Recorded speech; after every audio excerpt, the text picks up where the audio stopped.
Aba, si Daniel, demonyo. Ang laki pala ng patong sa ulo niyan. Halina't silipin natin ang bahay ni Daniel Bartolo na tinaguriang bandido ng Sapang Bato. Ito ang harapan ng kanyang bahay noong 1981 kung saan buhat-buhat niya ang walang buhay niyang anak na si Berto. At ito na ngayon ang itsura ng bahay ni Daniel Bartolo ngayong 2024. Ipapakita natin ang loob ng bahay sa kalagitnaan ng bidyong ito. Ang bahay na ito ay ginamit niya sa pelikulang Bandido ng Sapang Bato noong 1981 at Daniel Bartolo noong 1982. Ikaw ang malat ng kanyang kamatayan. Ikaw ang dahilan kung bakit siya namatay. Ikaw! Ikaw! Ito ang eksaktong lokasyon kung saan niya nilapag ang kanyang anak na si Berto. Hindi na masilayan ang pinakababa ng hagdan sapagkat natambakan na ito ng mga bato at lupa. Bago natin pasukin ang bahay ni Daniel Bartolo, balikan muna natin ang ilan sa mga eksena sa lumang munisipyo na ginamit niya sa nasabing pelikula. Ang kuhang ito ay sa San Jose Street sa bayan ng San Jose del Monte, Bulacan. Nandoon pa rin at ganun pa rin ang itsura ng bahay na may araw makalipas ang 43 taon.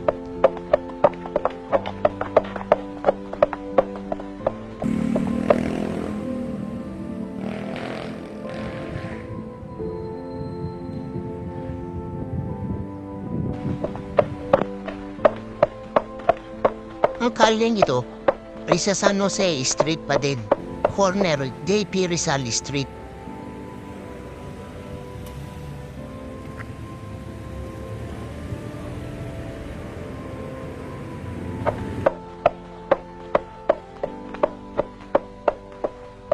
At ito ang lumang munisipyo ng San Jose del Monte.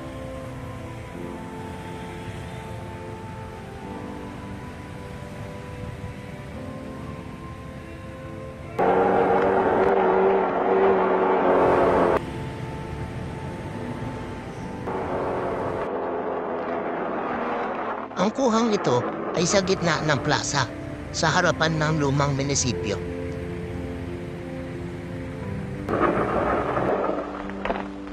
Ito ang itsura ng lumang munisipyo noon. At ito na ang itsura ng munisipyo ngayon.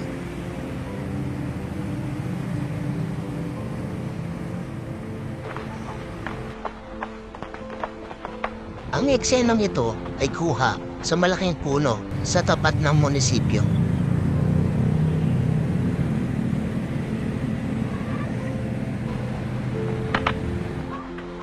Dito nila idinikit ang karatula ni Daniel Bartolo na wanted.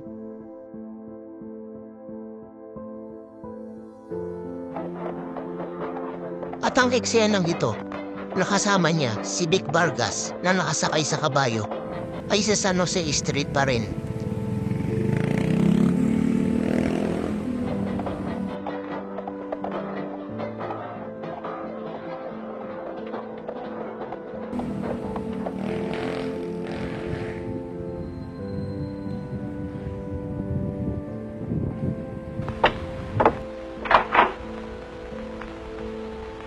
Ano ka ba naman, Daniel? Akala ko ba maaga ka uwi? Ito ang main door ng bahay ni Daniel Bartolo. Kuha ito mula sa sala. Ay naku, nangako ka na naman kay Berto. Ano pa ba ang ulam natin bukod sa nilaga? Ginisang ampalaya. Ito ang kusina nila noon. At ito na ang itsura ng kusina ngayon.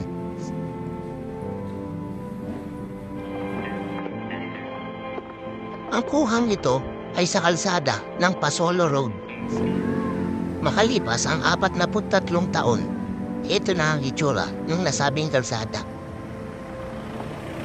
Kung saan, buhat-buhat ni The King EPJ, ang batang si Hero Bautista. Kasalukuyang nire-renovate ang nasabing heritage house na ito upang may restore ang ganda ng lumang bahay na ito.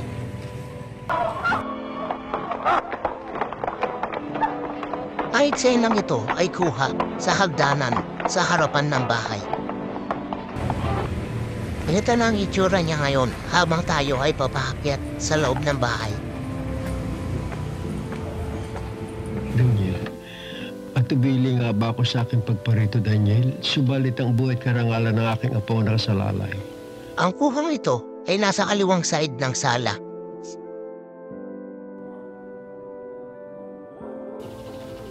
Ngunit siguro naman maunawaan niyo na sa pagkakataong ito.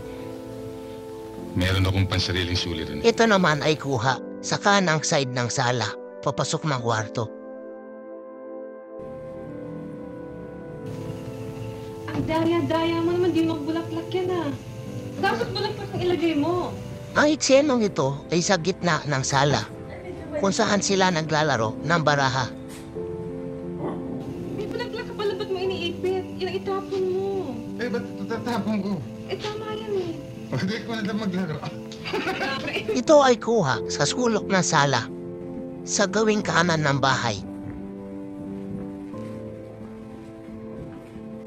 At ngayon, tara, pasukin natin nang makita natin ang kabuuan ng bahay ng Tan 5 Heritage House. Dahan-dahan kaming umakyat dito sapagkat maaari kaming lumusot sa aming mga tinatapakan. Dahil na rin sa kalumahan. Bago kami pumasok dito, ay nagpahalam kami sa barangay hall na nasa gilid ng bahay.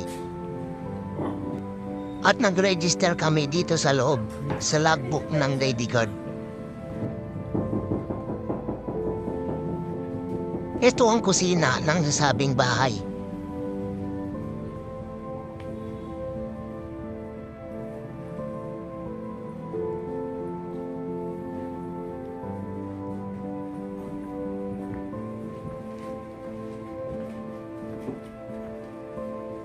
Ito ang front window na nakaharap sa kalsada.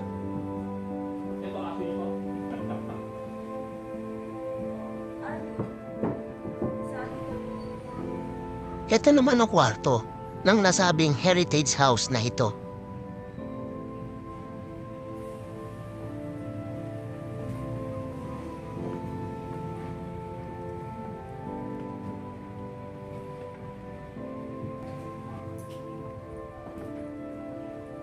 Ito ang kusina, papunta sa likod.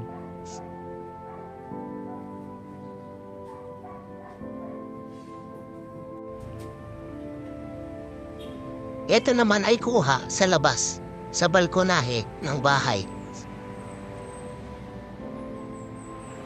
At ito ang hagdan pababa.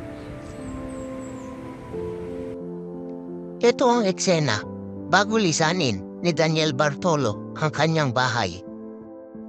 Tanging ala-ala ng kanyang asawa at ng kanyang anak ang kanyang dala sa kanyang paglisan.